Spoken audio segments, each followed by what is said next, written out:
I've traveled to the planet Earth to understand its currencies. In a previous episode, we learned about the militarization of the US dollar and the negative interest rates of the Japanese yen. Now I want to understand Europe's common currency, the euro.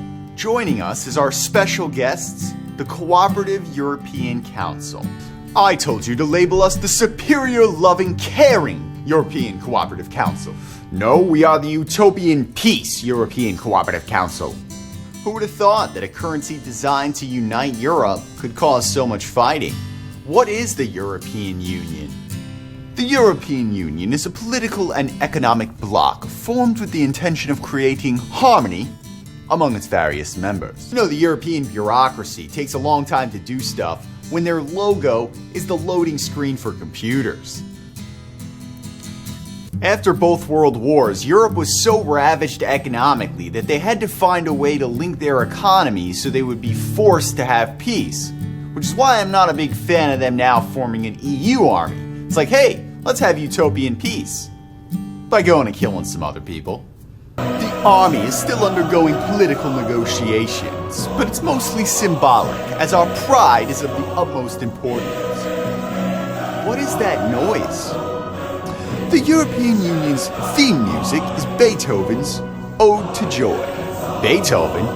I guess the Germans really do make everything in Europe.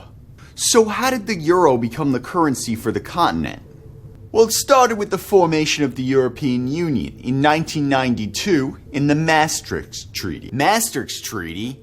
Hey, this monetary union isn't self-destructive. We only named it similar to masochism. I don't understand why you're complaining about the treaty. The whole point of it was to get members to agree to a debt to GDP ratio. What does that mean?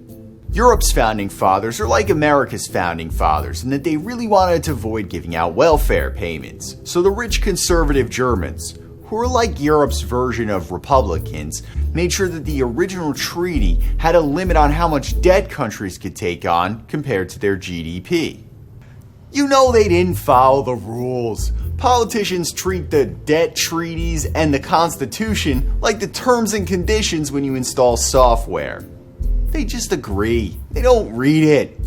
You know who ironically broke it first? The conservative Germans. Their debt in 2003 was over 3%, which is in violation of the treaty. Sir, all of these posters complaining about the deficit have put us into debt. I guess we'll have to raise taxes to combat these lazy socialists.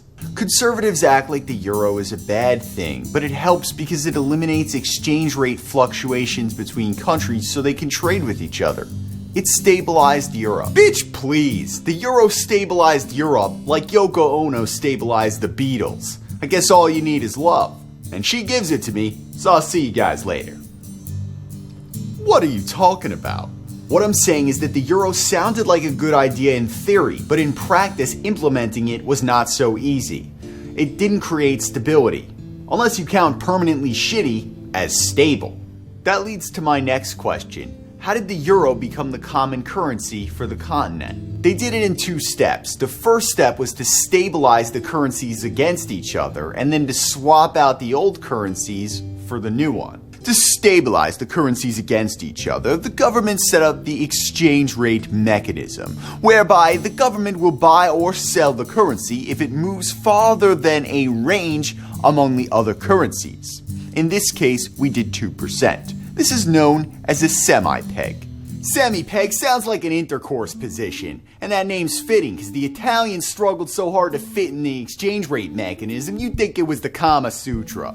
And they say great minds think alike. So I guess the French and the British are also fucking idiots, because none of them can keep their currencies in the band. My blue shirt twin is an idiot for thinking that this was a good idea. I'm an idiot? You gotta be kidding me. The Germans are the ones who screwed it all up because they wouldn't lower interest rates. Why did the Germans want to keep such high interest rates? The Germans have a severe fear of inflation now because during the 1920s their currency hyperinflated as a result of trying to pay off their World War I debt by printing a bunch of money. Although the modest requests of the EU now are nowhere near the amount of money printed back then. The British were wondering if you could just bring interest rates down a tiny fraction of 1%. No, we will hyperinflate. In addition, after the fall of communism, West and East Germany underwent reunification. Now even I'll admit that the Germans botched the reunification. What does reunification mean? At the end of World War II, Germany was divided. They had a capitalist West section and a communist East that were reunited into a single country. Yeah, they just finished the most bloody world war, and Germany's like, hey, let me get powerful again. Germany's like the Sandman from those Batman cartoons, where you cut off his arm and it just regrows. Why did the enemies of Germany in World War II allow that? Well, America was like, yeah, sure, you could take land from Russia. In fact, let's make Moscow part of Germany. And France agreed if Germany would use the euro currency after the reunification. So here it is that these left-wingers are like, oh yeah, everyone loves the euro. Meanwhile, at the time, post-World War II, Germany only agreed because they were like, okay, you got me. I surrender. I'll use the euro. But I ain't eating those French snails. So East Germany went on the euro too? Eventually. First they combined West and Eastern German Deutschmarks. Now I won't be defending Germany on this, because politicians just don't understand the free market. They pegged West to East Germany at 1-to-1, when it should have been like 1-to-3, plus you owe the guy yard work in the wheelbarrow you're carrying your East German marks in. This is confusing. So what was the effect of this? The effect was they were diluting the Western German Deutschmark since they were giving out to the East Germans at an artificially low rate. Do you not see the irony in this after a Cold War reunification? Our currencies must now all be equal. That we have defeated communism. So how did this affect the European Union's plan? EU's exchange rate mechanism is to stabilize the currencies against each other. But when the Germans sparked inflation with their reunification, the German central bank had to raise interest rates to combat this inflation. This put pressure on the other countries to also keep their interest rates high to maintain the value with the German mark. Wow, did that work? Nope. The UK was kicked out of the euro because they couldn't raise their interest rates up to the German level. That's why the UK now uses the pound even though the rest of Europe is on the euro. Who more ironic to be kicked out of an empire than the British? It's inflationary to ask the Germans to subsidize the British when they entered the exchange rate mechanism at way too high a rate.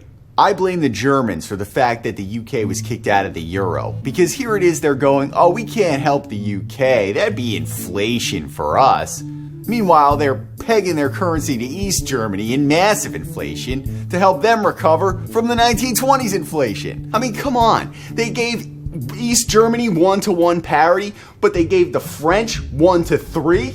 You gotta be kidding me. France has a history as being one of the most vibrant economic and tourist hubs in all of Europe. In the 1990s, the East Germans were pooping in a hole in the ground. Oh yeah, my currency's worth 3 of those French francs. It was the fault of greedy market speculators like George Soros who forced the British out of the exchange rate mechanism. No, the government project was doomed to fail to begin with because the British wanted low interest rates and the Germans high. It's like a marriage where they hate each other, but don't want to get a divorce because they have the same social circle. I hate you, you stupid asshole! Yeah, want to get a divorce? No, because then everyone in my Pilates class will stare at me. That's similar to why the UK stayed with Germany. The British like to keep their interest rates low, which spurred a housing bubble, so then they had to keep their rates low to prevent that bubble from popping.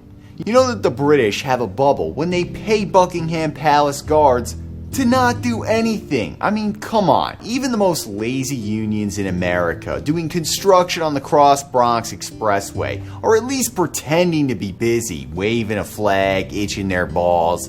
The Buckingham Palace guards, they pay them not to move. I mean, you gotta have rock bottom interest rates to borrow money to pay a guy not to move.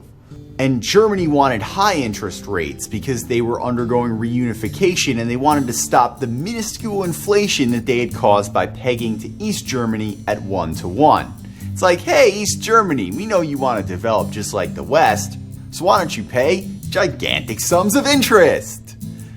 East Germany had no say. Their negotiation went something like this. I haven't discussed the subject of payment. You can't get something for nothing, you know. But I don't have I'm not asking much. Just a token, really, a trifle. You'll never even miss it. What I want from you is your voice. To short sell is to bet against something so you profit when its price falls. You do this by borrowing it, selling it, waiting for it to fall, and then buying it back and returning it at a lower price. So Soros kept selling the British pound, and the British government kept buying it. Eventually, the British cracked, and on September 16th, 1992, the British dropped out of the EU's exchange rate mechanism, and man did the pound fall. The British pound fell 5% against the US dollar in a single day, falling 15% for that month.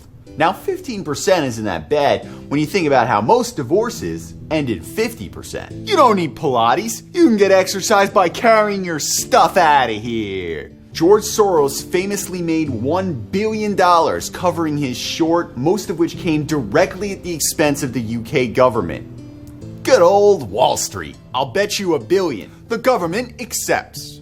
Wait, what are we betting on? That you'll be poor. You're missing the great irony in all this. George Soros used the money he made from all this to lobby for progressive causes in America. Hey, that's not hypocritical at all. I can't have any conservatives in America while I break apart big government socialism in Europe. Let's end the episode here. In part 2, we'll discuss the modern European crisis. You're watching The Hypocrite Twins Season 2. Remember, you can check the schedule on our website to find out when upcoming episodes are and what topics will be covered. We'll see you next time. Wall Street is so greedy. You know that London's financial center is technically not a part of London? There's this 1 square mile that's a tax haven called the City that has all the banks, but none of the tax. So when people respond, oh, how can the UK leave the EU? I respond, well, technically the financial center wasn't even a part of Britain. It's a Brexit within a Brexit. Please donate to our Patreon so the Republican stops joking that we're funded by George Soros. I knew it. I knew you were funded by Soros. And there's only one song I can think of to end this episode.